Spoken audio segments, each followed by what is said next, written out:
Hello guys, നമ്മൾ ഈ വരാലിനെ ഗ്രില്ലടിക്കാൻ പോവാ കേട്ടോ. നല്ല വണ്ണമുള്ള വലിപ്പമുള്ള വരാലാണ് നമ്മൾ ഗ്രില്ലുമ്മ കയറ്റാൻ പോവാണ്. അങ്ങനെ ഗൈസ് നമ്മൾ ഗ്രില്ലുമ്മ കയറ്റിയിട്ടുണ്ട്. അതിൻ്റെ ഒരു കുട്ടി വരാലും കൂടി വെച്ചിട്ടുണ്ട് കേട്ടോ. നിങ്ങൾക്ക് വീഡിയോയിൽ കാണാം. നല്ല വെന്ത മീൻ ബ്രാലാട്ടോ. ശരിക്കും വന്നിട്ടില്ല, ശരിക്കും എന്നാവണം. പക്ഷെ അപ്പോഴേക്കും നല്ല മണം വരുന്നുണ്ട്. കൊതി എടുത്തണ മണാണ്. ഇത്ര വലിപ്പമുണ്ട്, നീളമുണ്ട് കേട്ടോ.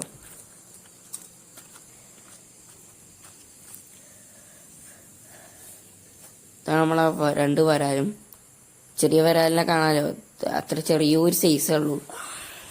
നമ്മളെ വലിയ വരാലും നല്ല സൈസുണ്ട്. അപ്പൊ ഗൈസ് ബ്രാലിനെ ഫ്രൈ ചെയ്തിട്ട് കാണാം കേട്ടോ.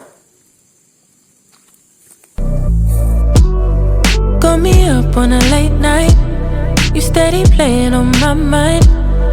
Oh, I can't get you out my head. Got a feeling I can't fight. There's nothing left but it feels right. I'm feeling you and I won't breathe. അപ്പൊ ഗൈസ് നമ്മളെ വരാലിനെ നമ്മളെ പ്ലേറ്റിലേക്ക് കയറ്റിയിട്ടുണ്ട്. നല്ല വേവായിട്ടുണ്ട് കേട്ടോ. കപ്പയും ഈ വരാൽ ഫ്രൈയും ഒരു കൂട്ടി പിഴി പിടിച്ചിട്ട് കഴിക്കണം. കാണുമ്പോൾ തന്നെ നല്ല വെള്ളം വരുന്നുണ്ട് വായിൽ. അപ്പം ഇനി ഒരു കപ്പയും കൂട്ടി പിടി പിടിക്കണം. അപ്പം ബൈ ബൈ.